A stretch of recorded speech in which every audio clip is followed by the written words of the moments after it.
Bismillahirrahmanirrahim. Assalamualaikum warahmatullahi wabarakatuh.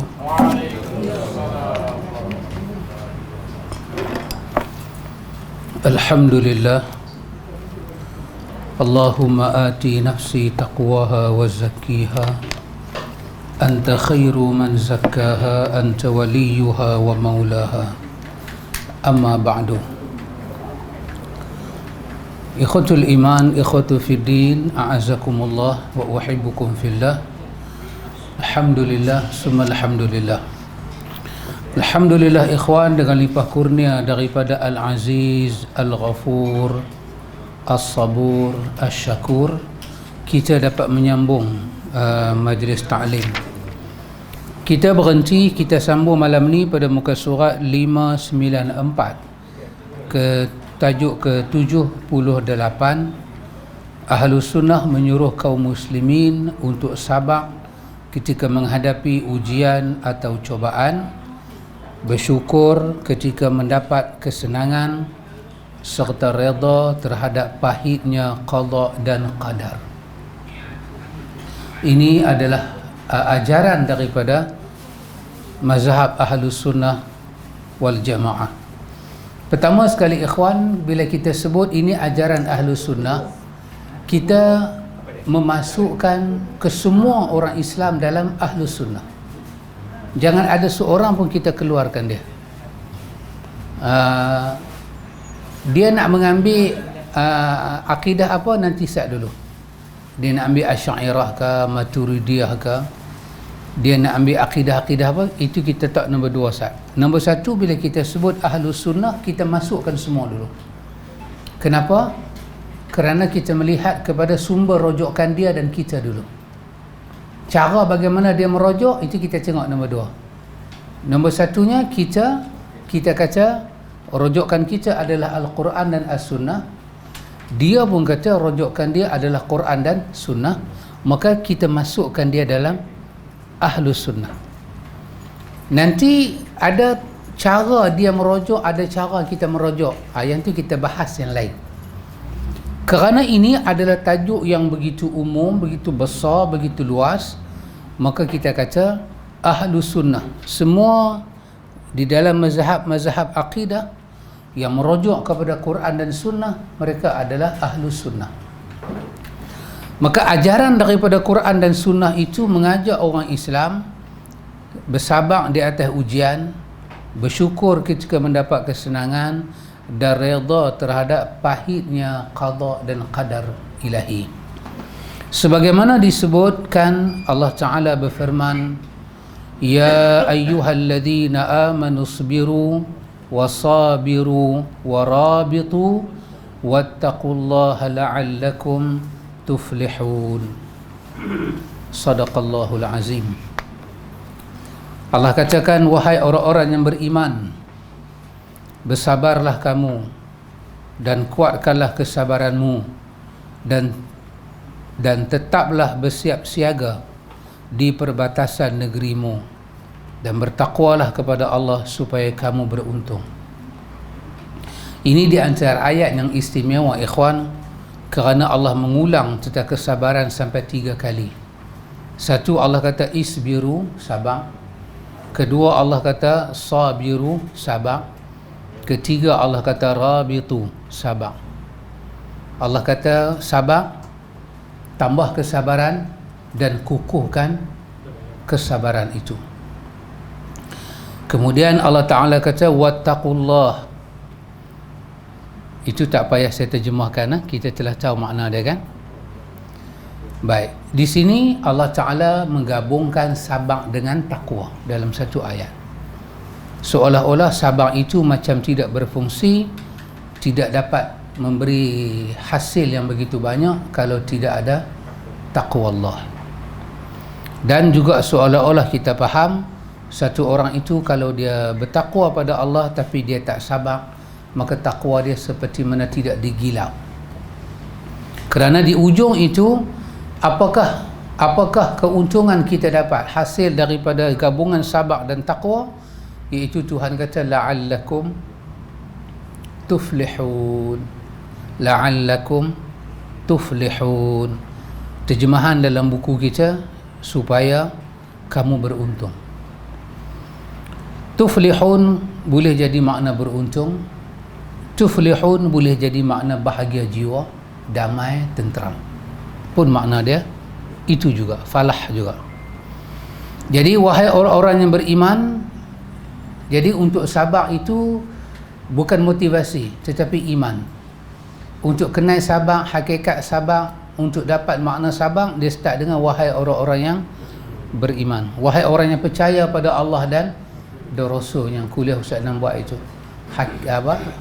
Tuntutan kepada, konsekuensi kepada dua kalimah syahadah itu. Wahai orang-orang yang beriman, yang percaya sungguh. Kalau antum masih ingat pelajaran kita yang dah lepas, kita bincang masalah iman. Apa makna iman?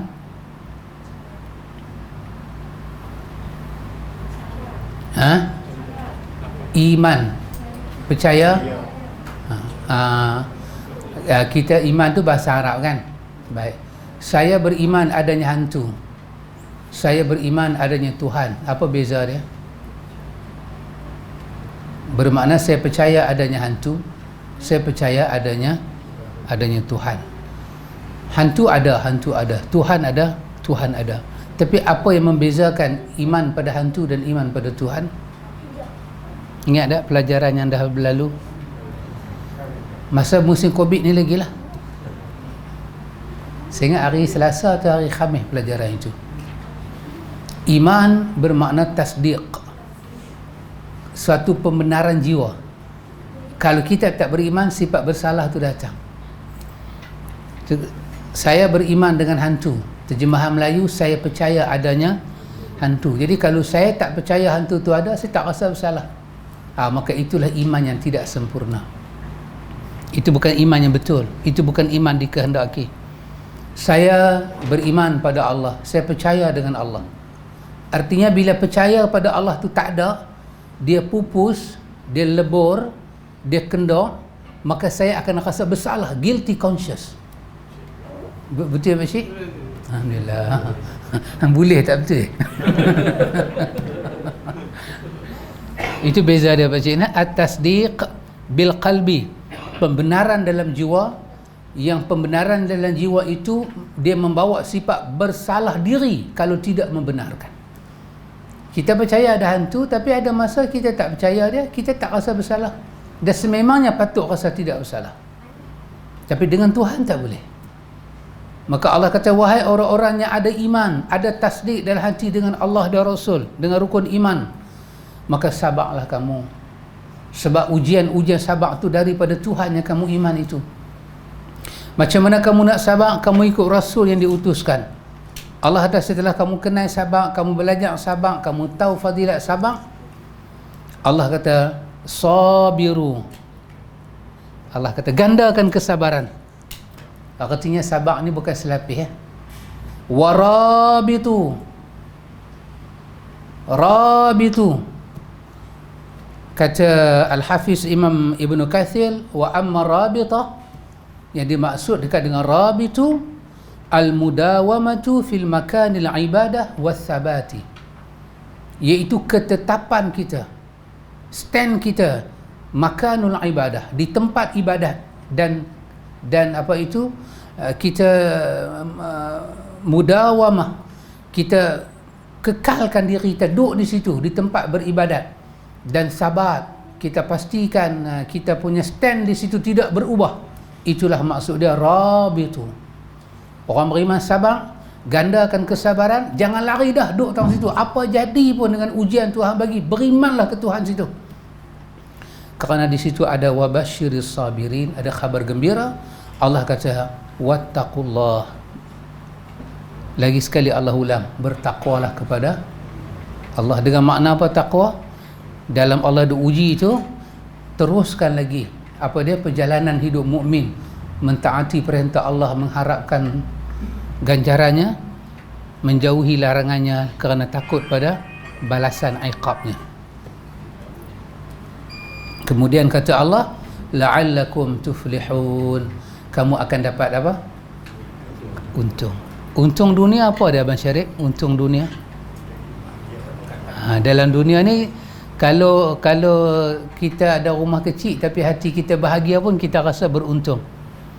Akhirnya kalau kita ada segala-gala, kita tak ada sabar dan tak ada damai, kita tahu kita tak ada segala-gala. Kita ada segala-gala, ada itu, ada ini, tapi kita tak ada sabar. Bila tak ada sabar, semua boleh rosak. Harta boleh rosak, semua boleh rosak. Bila kita ada sabar, kita cenderung pada takwa. Cenderung pada takwa, Allah bagi damai dalam hati. Maka damai dalam hati itu satu jenis keberuntungan rezeki dari Allah. Maka di hari akhirat nanti, itu adalah hakikat kehidupan. Seorang ulama terkenal, tabi'in terkenal, nama dia Al-Hasan Basri. Ketika dia baca ayat ni, ya ayyuhalladzina amanu sabiru wasabiru warabitu wattaqullaha la'allakum tuflihun. Dia kata sepatah. Dia kata Allah Ta'ala perintah kita, umiru bi an yusbiru ala dinihim alladhi irtadahu Allahu lahum wa huwa al-islam fala yad'uhu lis-sarra wala lidharra wala lishiddati wala lirikhai hatta yamutu muslimuna. Dia kata apa? Kata Al-Hasan Basri, ayat ini Allah perintah kita untuk sabar atas agama dia. Allah perintah kita supaya kita sabar atas agama dia. Dan kita kena tahu kenapa Allah suruh kita sabar atas agama ni. Inilah agama alladhi irtadahu Allahu lahum, agamanya Allah redha untuk kita. Allah suruh kita sabar di atas agama ni. Agama ni lah yang Allah redha untuk kita. Wa huwal Islam. Ini Islam. Islam di atas, kita di atas, dia di bawah, kita di bawah. Haitsu dar, di mana putaran dia kita ikut, kita follow dia. Jangan dia di bawah, kita di atas, kita biarkan dia. Jangan begitu. Islam ini dia akan melalui dia punya daerah dia. Dia akan berpindah dari satu daerah ke satu daerah, masa ke satu masa. Ikut putaran itu. Kerana ini agama Allah redha. Fala yad'uhu lis-sarra'i wala lidharra'i wala lishiddati wala likhara. Janganlah kerana kesenangan kita ataupun mudarat kita kena, kesusahan kita, ataupun Allah uji kita dengan kelapangan harta benda, menyebabkan kita berpaling daripada Islam. Jangan. Hatta yamutu muslimuna, kita kena dengan Islam sampailah kita mati. Sampailah kita mati. Itulah yang Allah perintahkan dalam ayat ni, wa an yusabiru al-a'da alladhi yaktumuna dinahum. Dan kita disuruh bersabar dengan sifat agama ini. Apa dia? Agama ini akan disembunyikan kebenaran dia oleh orang-orang, oleh musuh-musuh kita. Musuh kita akan sembunyi. Maka sabarlah. Masa dia sembunyi kebenaran Islam, dia sakiti kita. Dia sembunyi. Yang baik dalam Islam tu dia sembunyi. Dia kata jahat lah, yang tu lah, yang ni. Hakikatnya baik. Bila dia kata Islam itu jahat, kita yang menerima padah dia. Sabar. Kata Al-Hafiz Imam Ibn Kathir, wa kaza wa hakaza, dia kata wa kaza ghairu wahid min ulama salaf. Pesanan macam ni tak datang daripada seorang ulama salaf. Semua ulama salaf pesan macam ni. Apa yang Tuhan minta dalam ayat tadi, supaya kita bersama-sama dengan Islam. Sabar. Maka sabar itu kalau ada, ya, kita akan rasa nikmat Islam. Kemudian takwa akan datang. Kemudian kedamaian akan datang. Seperti Nabi berpesan dalam hadis, Nabi kata ittaqillaha haitsuma kunta. Kita baca baru ni Ustaz. Bertakwalah kamu pada Allah di mana saja kamu berada. Ittaqillaha haitsuma kunt. Bertakwalah kepada Allah di mana sahaja kamu berada. Sabda Nabi sallallahu alaihi wasallam, ajaban li amril mu'min inna amrahu kullahu khairun wa laysa zaka li ahadin illa li mu'min in asabatuhu sarra'u syakara fakana khairan lahu wa in asabatuhu dharra'u sabara fakana khairan lahu. Sungguh menakjubkan urusan seorang mukmin. Sungguh semua urusannya adalah baik, dan yang demikian itu tidak dimiliki oleh seorang pun kecuali orang mukmin, iaitu jika dia mendapat kegembiraan dia bersyukur, dan itu suatu kebaikan baginya, dan jika dia mendapat musibah dia sabar, dan itu suatu kebaikan baginya. Ini di dalam riwayat Muslim daripada Abu Yahya Suhaib bin Sinan Ar-Rumi. Ini yang kedua ni pula ikhwan, tadi digabungkan sifat sabar dengan takwa. Yang ni pula dipadukan sifat sabar dengan syukur. Ini makam lebih tinggi. Bila sabar dipadu dengan takwa, itu permulaan perjalanan bertemu Tuhan. Bila sabar dipadukan dengan syukur, takwa tak disebut, kerana sememangnya kena ada takwa baru boleh bersyukur. Bermakna telah ada takwa, maka sabar datang tambah, maka ini makam tinggi. Dia naik jadi makam wasatiyah, makam pertengahan. So kita bukan orang biasa di sisi Tuhan. Tadi dalam ayat Allah kata dalam Al-Hujurat, inna akramakum indallahi attaqakum.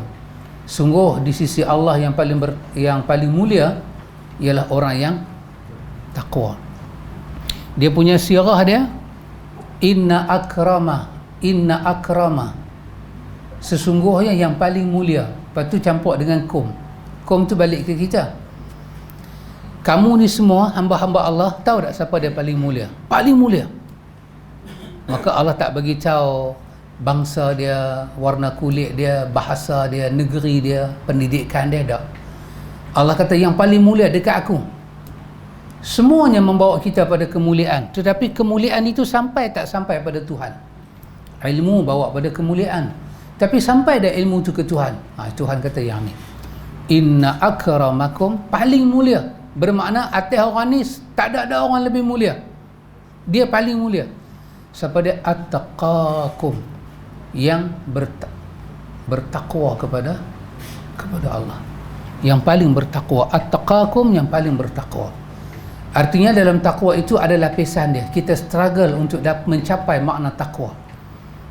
Saya telah melaksanakan perintah Tuhan, saya telah menjauhi larangan Tuhan, saya bersyukur pada Allah, maka terpulanglah kepada dia. Dia nak bagi pada saya syurga besar mana, bidadari berapa orang, dia nak bagi 70 pun tak apa, 50 pun tak apa, terpulang pada dia. Ini takwa. Tapi lapisan ini tidak tinggi, kerana tidak mengharap balasan Tuhan. Yang takwa yang tinggi itu apa dia? Dia mengharapkan dengan ketaatan dia buat, Tuhan membalas. Dengan dia menjauhi larangan Tuhan, Tuhan hindarkan dia daripada azab. Itu takwa level tinggi. Maka untuk dapat yang tu, kita bertarung. Sebab kita telah diajarkan ikhlas itu maksud dia beribadat semata-mata kerana Allah, pahala pun tak mau, neraka pun tak takut. Itu dikatakan ikhlas. Sedangkan itu makam yang tidak betul. Itu makam tak betul. Sampai bila-bila saya akan kata tak betul. Kerana para ulama salaf telah membahas benda ni dengan begitu jelas. Mesti mengharapkan balasan ilahi. Betul Pak Cik? Ya. Pemberian orang pun tak seberapa mana kita harap. Ni kan Tuhan. Dia itu dikatakan khairul jaza, sebaik-baik membalas. Dia itu dikatakan syakur, yang paling pandai berterima kasih pada hamba dia. Dia tahu kaedah terima kasih. Ya subhanallah, sangat dahsyat. Tiba-tiba kita tak bagi harapan. Maka begitu juga tentang orang yang sabar lagi bersyukur kepada Allah Ta'ala, maka Allah akan memberikannya petunjuk dunia dan akhirat. Menurut para ulama bahawasanya iman itu ada dua bahagian. Sebahagian adalah sabar, sebahagian lagi adalah syukur. Bahagian sabar dikira bahagian iman, nau'u minal iman. Lagi satu bahagian ada pada sejauh mana kita bersyukur pada Allah. Para ulama salaf kata sabar adalah bahagian dari iman. Allah mengumpulkan sabar dan syukur dalam Al-Quran. Macam hadis tadi, hadis Muslim tadi, dihimpunkan pada sifat mukmin. Dan Nabi kata dalam hadis ni, Nabi kata sifat ni tak ada pada orang lain. Maknanya orang lain tak boleh berpura-pura mewujudkan sifat syukur. Sabak biasa dia panas, wasabru dhiya. Sabak ni dia panas, dia laksana lantera. Kita kena cahaya lantera matahari tu kita jadi. Pasal tu dalam bahasa dia kata dhiyaun. Dhiya cahaya, tapi biasa dikapit dengan kalimah apa? Wasyamsu dhiyaun. Kalau wal qamaru nurun. Cahaya dua makna cahaya, tapi qamar dia nur, matahari dia dhiya. Dhad ya alif hamzah, dhiya. Jadi dia cahaya tapi dia bagi panas. Wasabru dhiya. Sabar itu adalah, baru ni kita bacakan Ustaz Nan, sesuatu riwayat yang dhaif. Riwayat itu dhaif kalau dia bersendirian, tapi kalau dia dikapit dengan riwayat lain, dia dapat dijadikan boleh kita nak angkat dia ada penguat dia. Satu riwayat daripada Abu Hurairah, satu riwayat daripada Abdullah bin Amr bin Al-As. Seorang sahabat masuk jumpa Nabi. Nabi tengah dalam keadaan apa? Mustalqin, apa? Kerekot. Beli masih ingat. Saya minta Allah bagi saya otak je beli. Betul. Lepas tengah duk rekod. Dia tanya kat Nabi. Dia kata kat Nabi, ya Rasulullah, sakit kan? Rasulullah sakit kan? Nabi jawab apa? Al-khamsu, dengan makna al-ju'. Nabi kata bukan sakit, Nabi kata lapar. Huwa Rasulullah, tapi dia lapar. Sahabat ni fabakar rajul, dia tak boleh tahan air mata, dia teriak, dia keluar. Dan Nabi pun tak ada nak kata apa kat dia, dia keluar dengan pantasnya. Rupanya dia keluar, dia pergi buat apa? Dia pergi cari kerja, pergi ambil upah. Dia dapatlah jurus pokok kurma siapa ke kebun tu. Dia buat perjanjian, dia tak mau duit, dia mau barang makanan. Dia tu bagi dalwin minat tamr, setimba apa? Buah kan, tamar dalam, bagi kat dia. Dia bawa balik, bagi kat Nabi. Dia kata, ya Rasulullah, makan. Nabi bila tengok buah kurma tu, Nabi ni dia bukan macam kita. Kita ni bila lapar, bila tengok makanan, kita teringat apa? Kita teringat makanan. Bukan, kita teringat makanan. Tapi Nabi tak.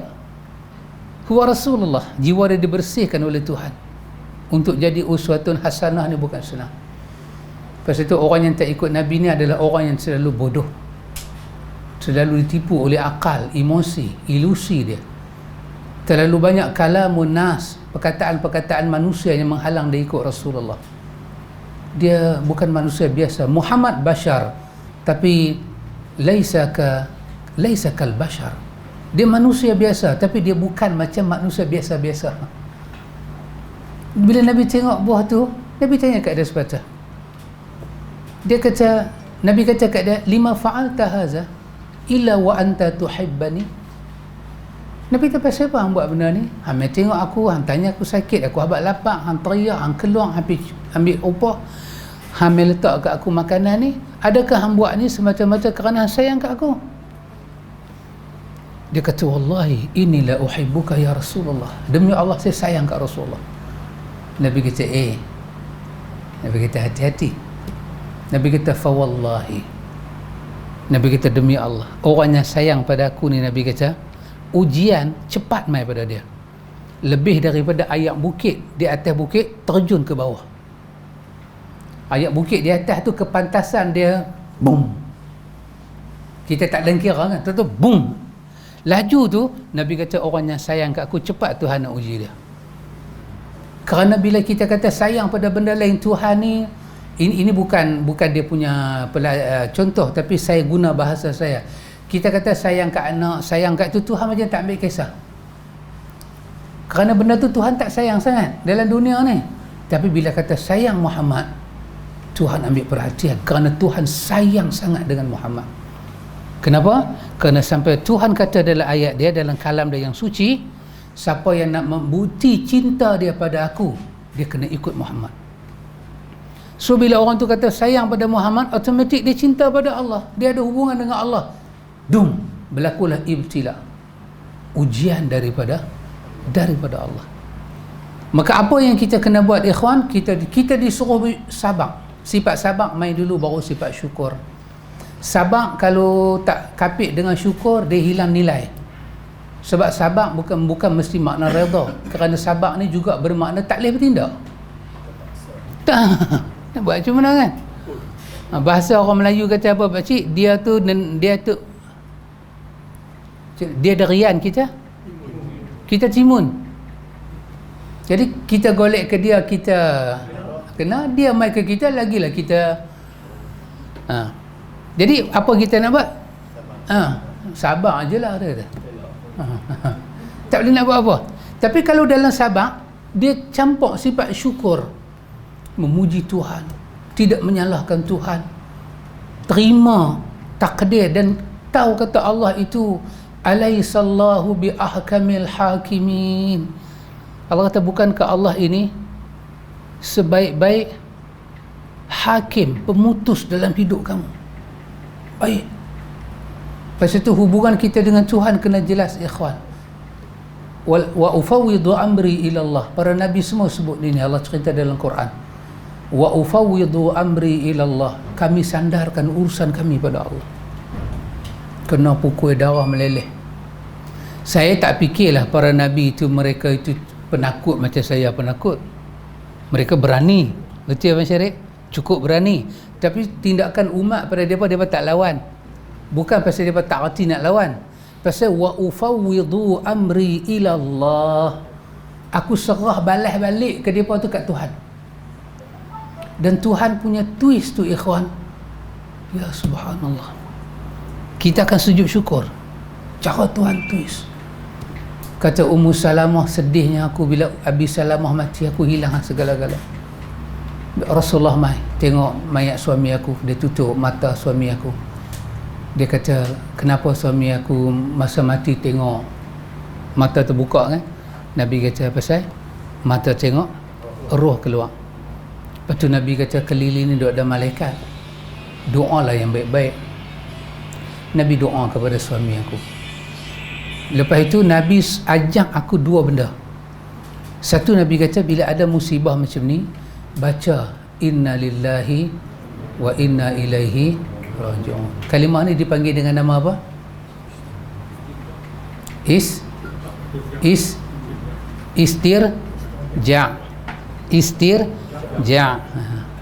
Istidrak lagi satu.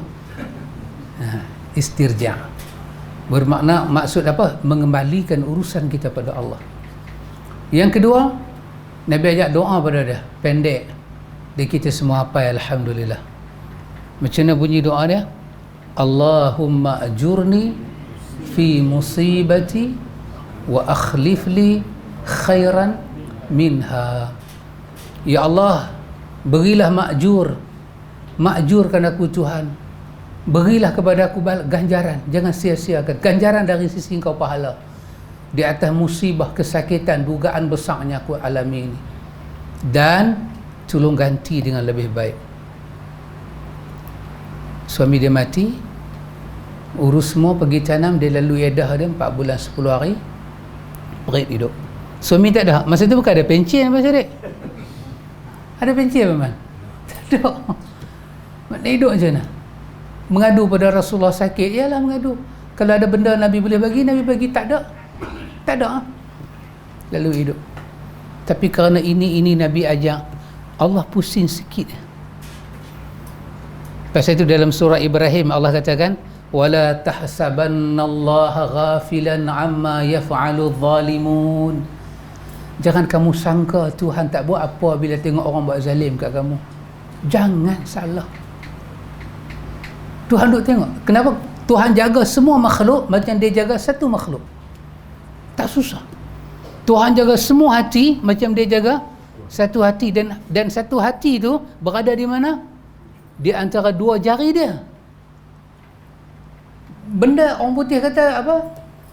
Terlalu mudah. Bukan letak di sini, letak metang sini. Di antara dua jari Tuhan Ar-Rahman.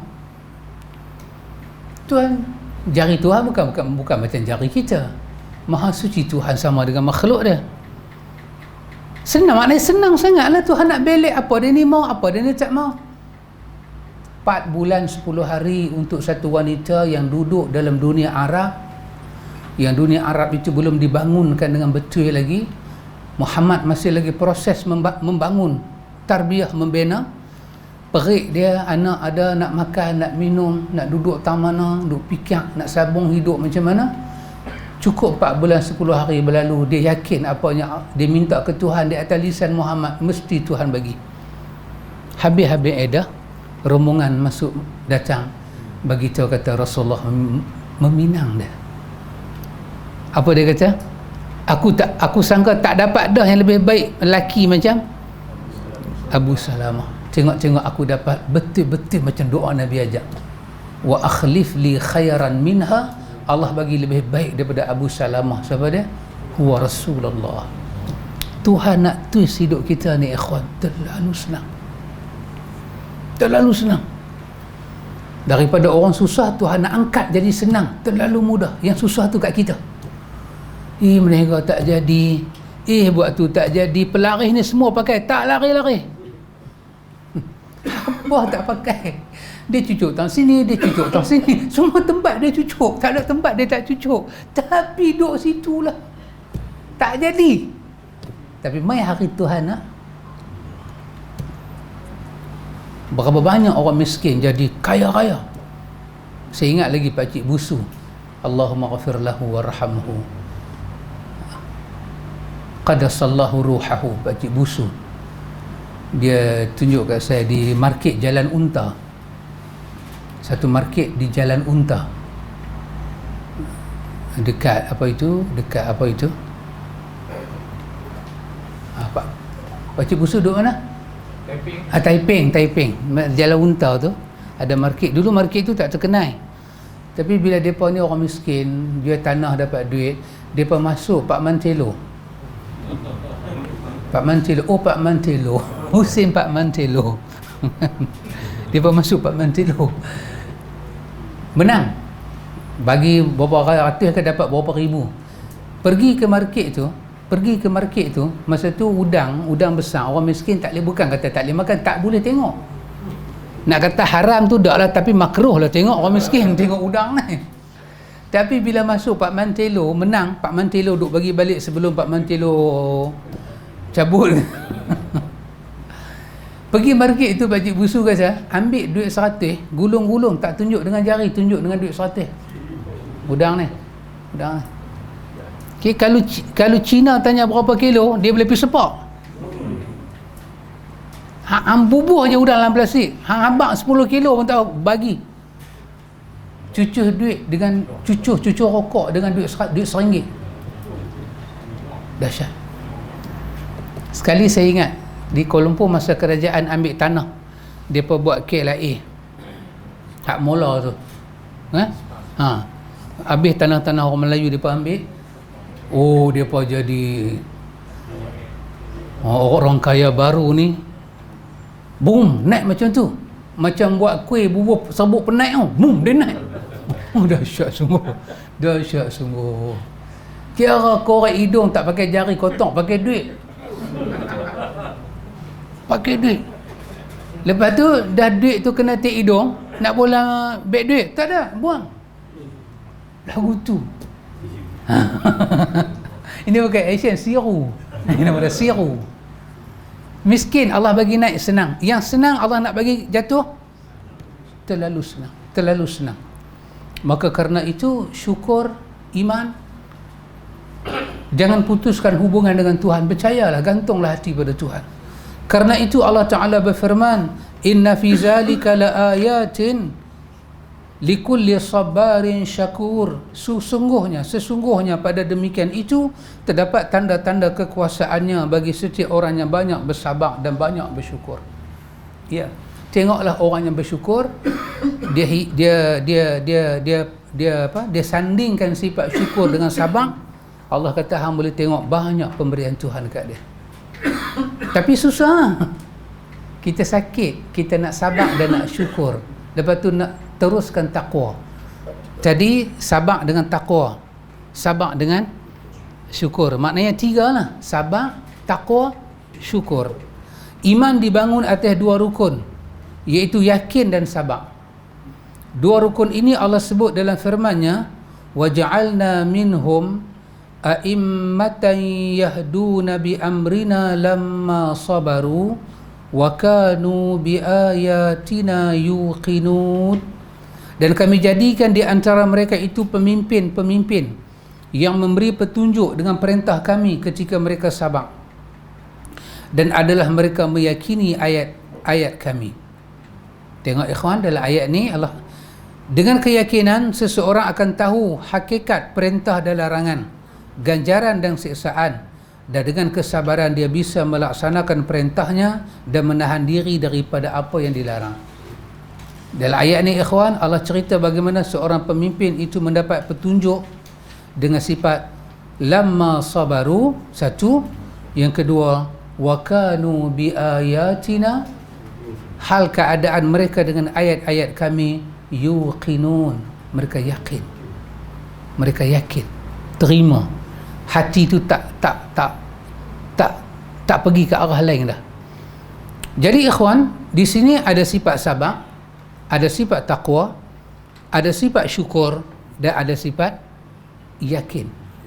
Inilah sifat-sifat ikhwan yang menjadi isi dalaman kenapa satu orang itu boleh berbetah dengan ujian Tuhan, boleh bertahan dengan ujian, dan boleh menerima segala qada dan qadar ilahi walaupun yang sakit. Penulis kata sabar dapat dibahagi menjadi 3 macam. 1. Sabar dalam melaksanakan perintah dan ketaatan. Sabar dalam menahan diri dari perbuatan dosa dan maksiat. Sabar dalam menghadapi cubaan dan ujian yang pahit. 3. Kedudukan sabar dan pahala dia berbeza-beza, sangat berbeza-beza. Sabar dalam melaksanakan perintah, sabar dalam menahan diri daripada melaksanakan larangan Allah, dosa dan maksiat, dan sabar dalam menghadapi cubaan dan ujian yang pahit. Sabar dengan makna apa? Habas, kawal diri, halang diri, penjarakan diri, pagakkan diri, supaya diri kita jangan sampai mencerobohi, tidak melaksanakan perintah ilahi, jangan sampai terceroboh sehingga melaksanakan larangan dia, jangan sampai diri kita ini jadi seperti mana tak tentu arah, terhoyong hayang, tak dapat menerima keputusan ilahi. Ikhwan, kesemua ni kita perlu belajar masa belum diuji, kerana masa diuji kita susah nak belajar. Betul kan? Masa sakit nak belajar apa? Masa ni lah belajar bab semayang orang sakit, bab tayamum. Masa dah sakit nak pergi suruh dia tayamum, dia boleh sepak kawan tu. Dah aku macam nak mampu, bukan nak bagi ubat, suruh aku tayamum. Ya ikhwan, belum tentu orang sihat mengaji masa sihat, belajar agama masa sihat, dia boleh mendirikan agama ketika dia sakit. Belum tentu. Apatah lagi kalau tak belajar masa sihat. Ni kita kata yang belajar. Kita ni orang putih kata apa? Apa orang putih kata?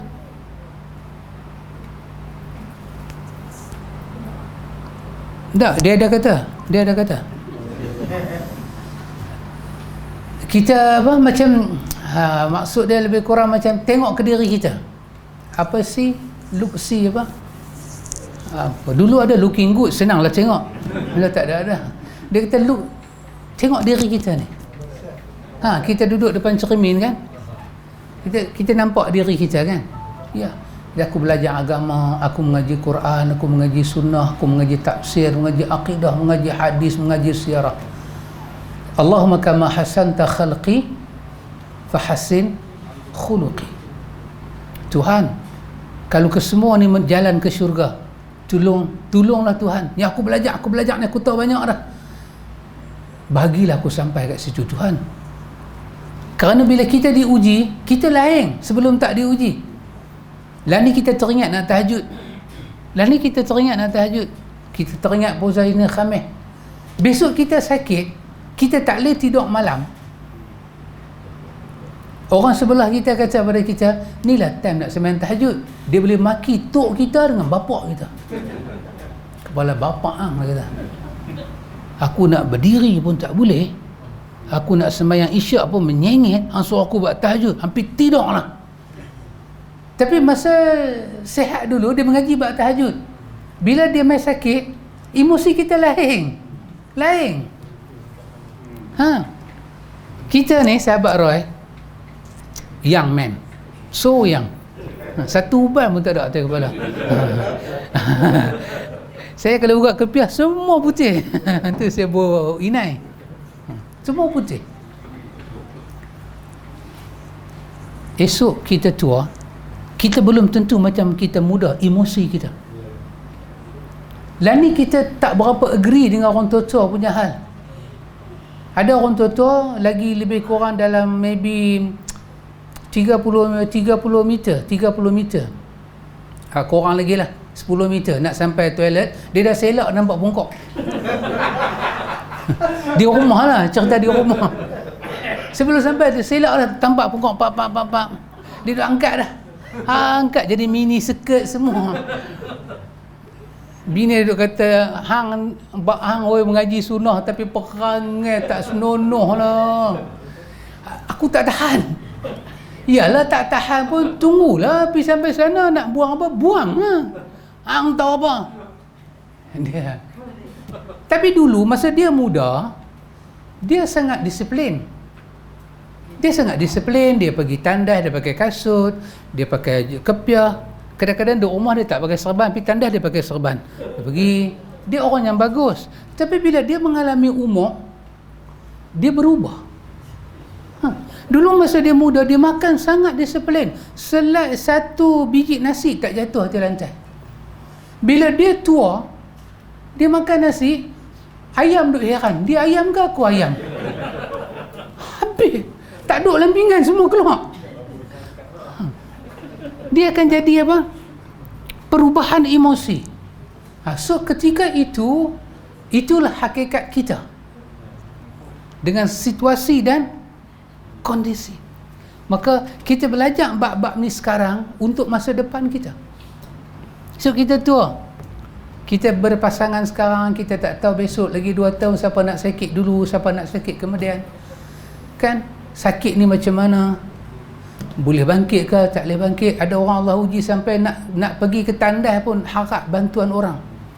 Kalau orang dekat tak tolong, kesian kat dia. Dia tak boleh bergerak sendiri. Bukan dia buat-buat, dia tak boleh. Dan orang keliling dia penat nak angkat, nak bawa pi, nak layan, penat. Bukan tak mau, penat. PE NAT nak penat.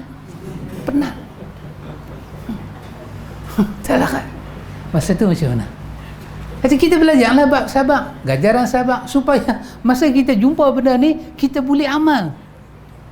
Dan akhirnya bab syukur. Syukur ada pangkal iman. Syukur adalah pangkal iman dan dibangun di atas 3 rukun. 1, pengakuan hati bahawa semua nikmat-nikmat Allah dikurniakan padanya dan kepada orang lain. Pada hakikatnya semua daripada Allah. Ini dipanggil al-i'tiraf biqalbi. Kita iktiraf dengan hati semua ni daripada Tuhan kepada kita dan orang lain. Yang kedua, menampakkan nikmat tersebut dan menyanjung Allah Ta'ala atas nikmat-nikmat itu. Ini kita kata an-nutqu bil lisani. Dia bercakap. Wa amma bi ni'mati rabbika fahaddits. Nikmat Tuhan pada kamu, cerita ke orang. Cerita dengan bersyukur pada Allah.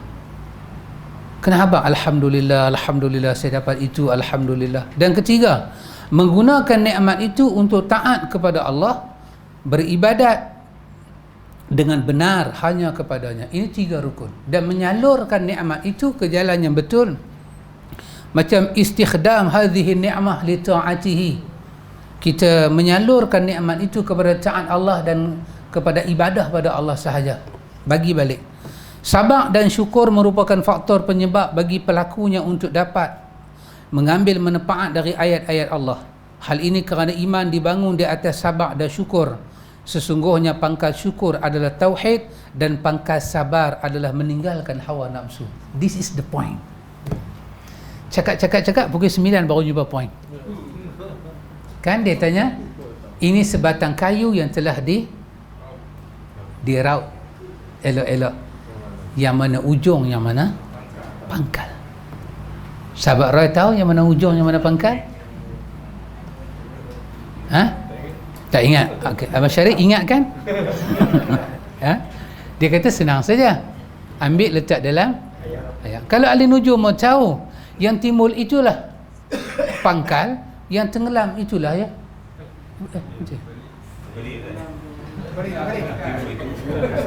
Ha?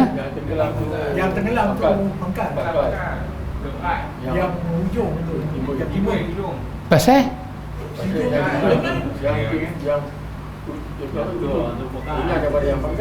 Yang ujung tu lebih ringan daripada yang pangkal. Wow, pakcik, wow. Allahu Akbar. Ustaz nak ada apa-apa nak bagi ke pakcik? Ke rumah. Masya-Allah. Yang pangkal itu lebih ringan daripada yang ujung. Wow, alhamdulillah. Yang pangkal lebih berat daripada yang ujung. Pasal tu yang pangkal tenggelam. Patut yang tenggelam yang berat nah. Jadi di sini yang mana berat? Pangkal berat. Oh, ujung timbul lah.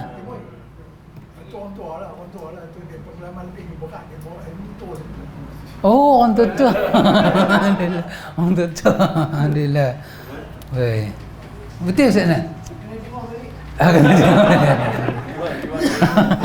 Okey. Jadi dia kata sabar itu syukur itu datang daripada tauhid. Itu adalah pangkal kepada syukur.